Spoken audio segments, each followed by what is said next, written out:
Така е, за ова денешно вклучување се јавуваме директно од една нива во близина на Скопско.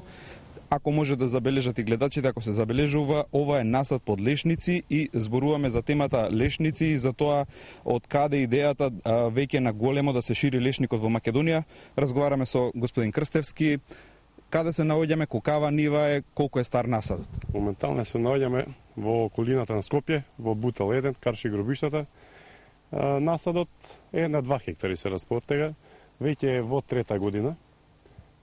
Може да видиме дека сортата што е засадена Тонда Джентиле де Лаланге вирее на нашето поднебе. Затоа и премногу луѓе овдека во Македонија се веќе во фаза на садење на оваа сорта де Лаланге, што е една од најбараните сорти на европскиот и светскиот пазар, што сите кондиторски индустрии нагоре погоре из Европа во Италија користат стрикно де Лаланге. Многу е специфична, многу е вкусна, значи има и свои предности.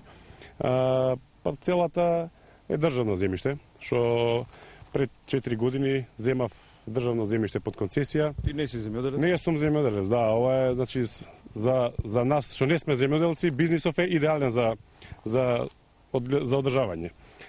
Инаку 2 хектара имам засадено во 3-та година, се гледат како напредува дрвцата, идеално поднебето во Македонија за лешникот. Така, спомнавте, нивата е под концесија на колку години? Да, државата пред 3 години ни ги даде на 30 години, пошто лешникот е долгорочно дрво, вирее 30 до 50 години, пред некој месец го сменија законот, што и многу сме им благодарни, го преправија законот на 70 години. Така да дојде инспекторатот пред некој ден, увидел дека парцелите засадени, дека лешникот вирее и ни ги продолжија. Сесија како што е договорено. Да. Како му е поднебјето на лешникот? Постои ли можност за уште повеќе да се шири? Кои се ограничувачки фактори уште повеќе да се прошири лешникот со бизнисот со лешници? Факторот овдека во Македонија го имаме прво сонцето, што е еден од битните фактори, и водата. Значи, го препорачувам на сите парцели кај што има вода. Ако нема вода, воопшто нека не се замараат луѓето. Не е исплатливо без вода. Значи, дома треба да посадиш, ако не ставиш вода, ќе се исуши. Додека лешникот си сака 30 килограми на 5-6 дена во пеколот температурите, инаку вака да, во жештините, а сега вака на 10-12 дена. Така, инаку просек 100 литра на месец дена би сакал вода. Колку од прилика раѓа, каква е заинтересираноста пласманот, нели едно од најзначајните работи во секој земјоделско производство е пласманот? Вака, значи, од 4-та година треба да почнеме со профит. До 4-та година, еве вака се мачиме полека со дополнителни бизниси, а од 4-та година треба кило по стебло да почнеме да пуштаме.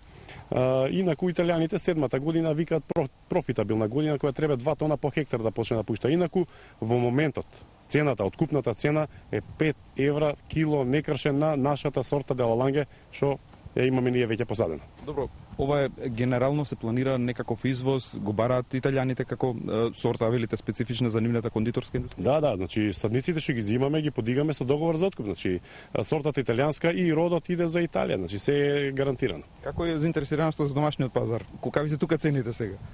Тука отиде, да, цената на лешникот иде преку 1200 денара и луѓето премногу си заинтересирани за садење на лешник, бидејќи цената е голема и откупната цена им одговара, пошто 5 евра по килограм, 2 тона, кога ќе почне пушта од 7 тона пута 5 евра е убава цена, што не знам што друг бизнис би работел за да ги спечелиш тие пари, нели? Сосема за крај, која е препораката? Секој бизнис која се почнува мора да се внимава како ќе се започне. Сме среќавале разни примери на сомнителни садници, неквалитетни, па тоа после не го бива тој насад, не е таа рентабилност како ова тука што го гледам. Значи садниците си се со сертифицирани, фитосанитарен преглед, значи прво и овдека што ќе посадуваат луѓето анализа на почва, значи ги кенифе грешката. Значи не е само кај садниот материјал грешката. Грешката се наоѓа и кај клиентите што посадуваат, не прават анализа на почвата, не знаат со што е богата почвата и засадуваат растение. Така да нема да вире, ќе отрујат со 3-15 додека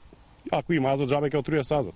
Така да и многу е битна анализа на почвата. Значи пред се фати секако што треба, анализа на почвата, садникот е идеален и еве ќе биде на ова ниво. Ви благодарам, ви посакуваме многу успех, се надеваме ќе се прошири лешникот из Македонија. Па би требало, веќе има околу 300 хектари од сортава, есенва уште премногу ќе се сади. Благодарам уште веднаш за ова гостување. Тоа беше се од ова за ова јавување директно од нивата со лешници. Лешникот станува хит во Македонија, на големо се сади и на големо се планираат и се подготвуваат и извоз за Италија. Има голема побарувачка за македонскиот лешник.